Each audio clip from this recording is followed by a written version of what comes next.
Hello mayam, ngasisu Sesam Nawasna mayam gidamakta anoba crime gi wari ama putuna laksari hairiba crime asi Pakistan da thokiba thodok amakhaki warini mayam wari ase punna taminarasi June gi tang ani 2025 numidang wairam gi pung manga ka minute mapan tarak pasida Pakistan gi Islamabad ki Sector G13 gi CCTV camera sina footage amakak record torami hairiba footage sida mioi amakak urami hairiba mioi asi kananu haiba taragadi mioi asina mekup minute kharagi mamangda yamna tamthiba crime ama torami haiba thodok asigi paw ase international media kayagi headlines ta paw amoina phonarklame Pakistan gi yamna maming laiba social media influencers singi maraktagi sahi taraga taret khak ngairibi Sana Yusuf Mahaksu amani ka aduga mahak ase numitchigi numidang wairam sida Islamabad ki mahaki mayum sida leirami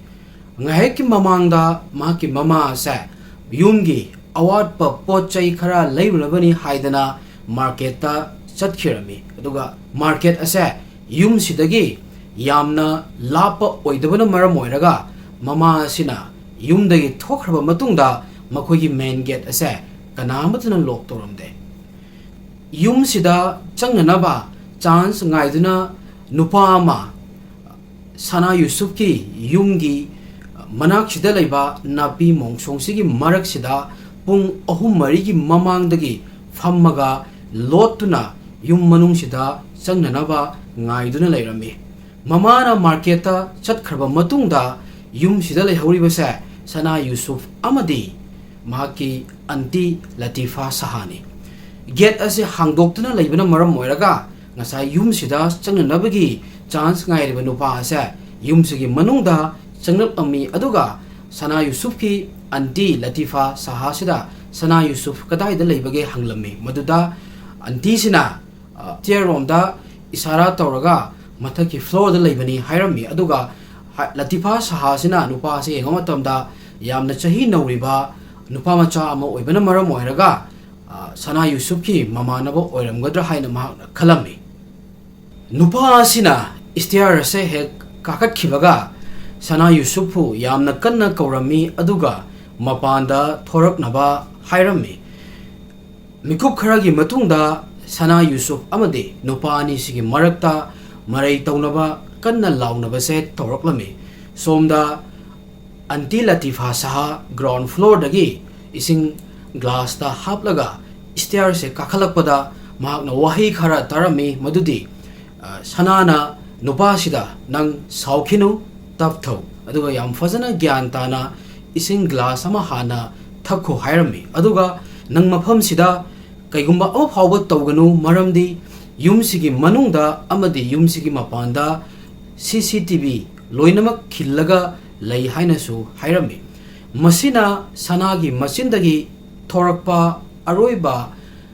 Latifa Sahana stair se karakpada tahoba wahainika second kharagi matungda nongmai round ani kapagi makol tarami masidagi anti Latifa Saha khonglei thuna Sana Yusuf ki roomda changlami mafumdu yobu matamda Sana Yusuf ki thabakta nongmai maru ani palaga I mayam ama thoklaga awa chaina khangna Sana Yusuf leimaida taduna leirami aduga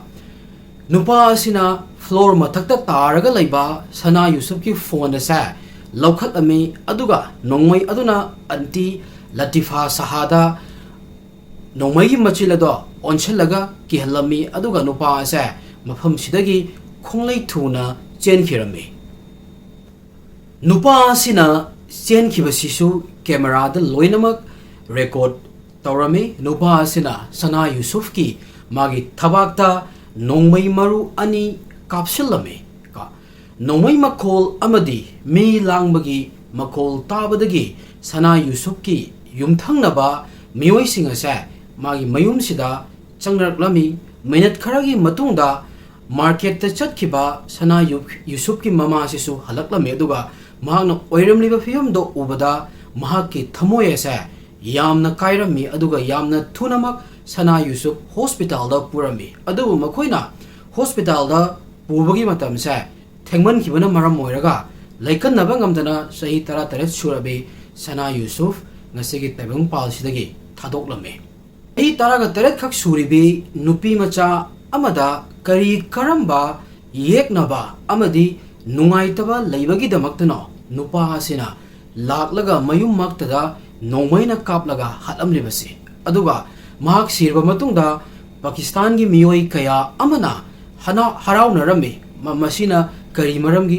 oiriba aduga sana yusuf asa nomaina kaplaba matungda nupa hasina magi phone asa phone sida kari yawbagi damaktano magi phone asa puraga amuk satkhiribase mayam amuk khangminasika tara taret surabi sana yusuf pakistan gi yamna fawba social media influencer singi manungda mahak su amani mahak asi hatrikan gi mamangda tiktok ta mahak ki followers lakh nipan lay aduga instagram da lakh taruk mo layrami aduga mahak ase maruwaina skincare gi food blogs aduga music amadi promotional videos sing mahak maruwaina semi aduga mahak ki mapa Syed Yusuf Hassan Pakistan gi Chitran hairu mafam sida government officer amoina posting taraga lairami aduga mahak ki mapa sa Chitran hairuba mafam sida gini ka aduga mahak ki mama Farzana Yusuf housewife amani aduga Sana Yusuf ki magi social media mayam se mama na loinamak manage tawrami aduga Sana Yusuf ki sahi 35 suraba manaw nupa ama su lairami thawdok se thokpa matamda mapagi manak chitaranda lairami sumai tawduna Sana Yusuf ki punsi ase yamna normal oina flow amada chalami amagi mamangda Sana Yusuf ki Instagram gi inbox ta message ama laklami message sidagi hairiba thawdok sigi hawrfam oigadawrini message asibu tharakliba nupa asigi maming Umar Hayat kawi matam sida mahak ki chahi kunmathoi mok sure ka Umar Hayat mapagi mari suba lohong laba matungda fangjaba khwaidagi itom tomba machanupani maki mapa sa Pakistan gi retired government officer amakhakni aduga mahak matam sida pension fangamni hairiba pension sidagi Umar Hayat ki magi nongmagi expenditure loinamak use torami matam sida mahak thabak ama fawa toramde aduga paisa su mahak amta talamde ka aduga Umar haibu nupa sa mayamda yamna show off tawjaba pamba nupa amakhakni maramasina recently mapana makhogi plot ama yonkhiba paisa sidagi iPhone ama lairami aduga paisa kharana amuk yam luxurious oba car ama bharada wairaga mamanaba or nupa khara kauraga TikTok videos semlami Pakistan gi Faisalabad district ki Jaralwala hairiba mafam sidagini Umar Hayat masana masabu property tycoon ni haijaba nupa amakhakni aduga mahak ase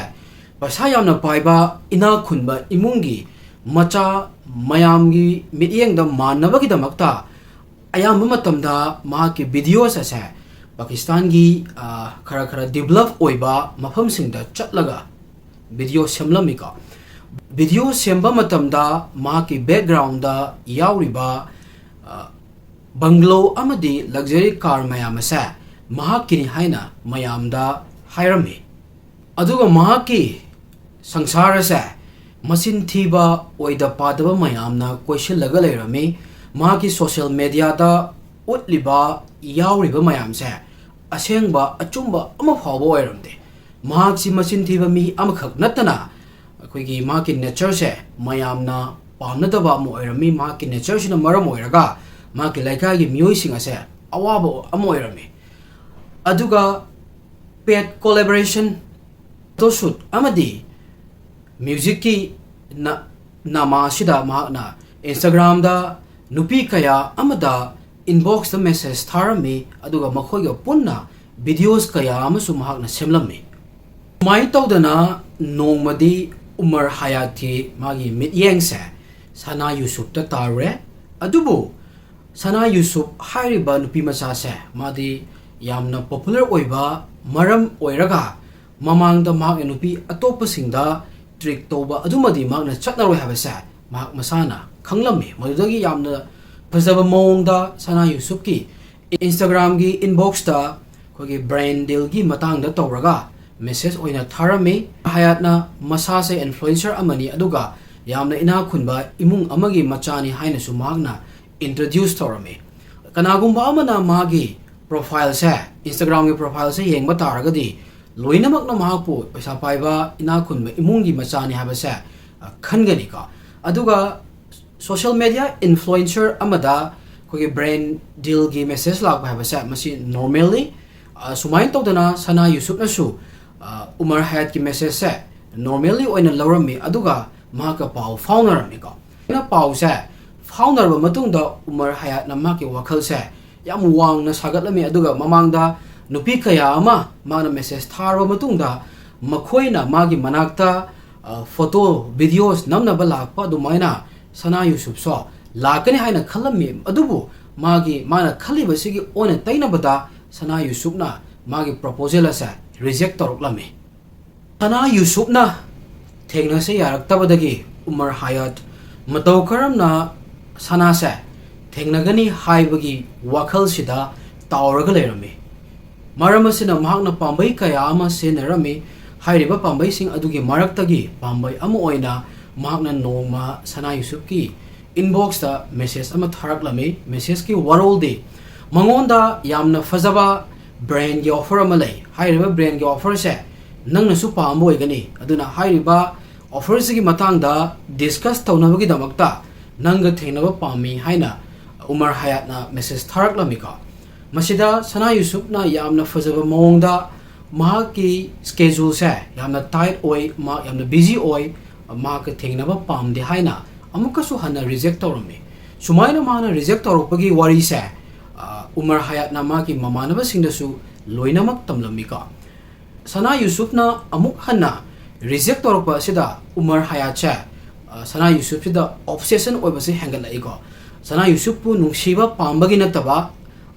Umar Hayat ki mana ningjariba mana pamjariba se thungnabagi damakta maki maningda koitan tanaba se hauroklami masidagi Umar Hayat na text mayam ama aduga audio calls mayam ama Sana Yusuf ta toroklami masi ubada Sana Yusuf masada irritate oiraklami ko nupi social media influencer amoina sigumba thodok kaya se mamang dusuma kayarak thengnakhre Umar Hayat ki matosida Sana Yusuf na last day Umar Hayat che ignore tawrage haina khalami aduga Sana Yusuf na su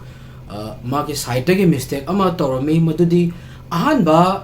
Umar Hayat gi message lakpa matung laklaba matungda makhoi ani wari sanabasida Umar Hayat na Sana Yusuf se kadai da lei habase khanglammi aduga Sana Yusuf ki social media da thagalakpa video singdagi ma ke live ki oiba thok thorong kaya ama ma na khangba ngamlami 29 May 2025 numit se Sana Yusuf ki birthday ki numit ni Sana Yusuf ta ngauzuba mi amoina Umar Hayat na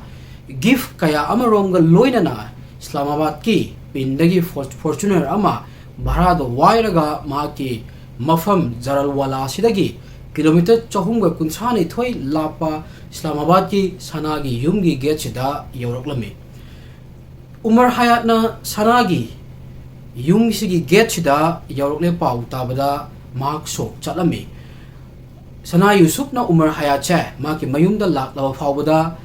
unase yaramde maki imung manungda yam fazana maki behavior ki matangda hairaba matungda mak ase gate sidagi magi birthday party da yawhanda bida halan khirami thodok asina maram oiraga Umar Hayat ki nupa oibagi ego sida yamnamak hurt tawrami maraga mahakpu amuk hena sahon khibase Sana Yusuf na magi birthday gi videos Instagram da thagalakpadagi ni ko videos ase urbudagi mahakna aibuna makhoi gi gate tagi miyam mangda khongaung naraga miyam mangda ikai ba piraga halalakhiba aduga mahakna ningai dana magi birthday party se pangthu I haina mahakna khalami maram asidagi mahakna Sana Yusuf ki mathakta revenge laurage haina mahakna khalami tungi tang ani 2025 numit sigi nungdindagi hauraga Umar Hayat Sana Yusuf ki yumgi akoibada hangat hantha chatlaga leirami aduga mahakna ngairibase amukhaktang oirgasu Sana Yusuf se yumsigi mapalda tholakpa natragana makhoigi yumsigi main gate che hangdorakpasini pung khara ngairaba matungda makhoigi yumsigi main gate che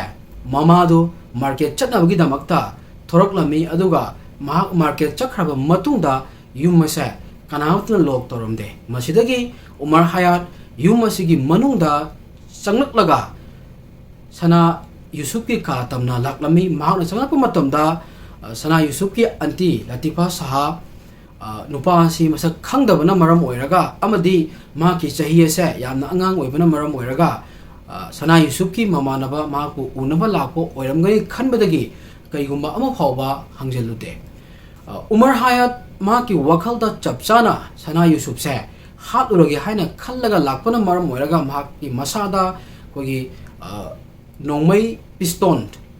Noi maru fazana loaded toraba pistol amaga loina laklami aduga hairiba piston sina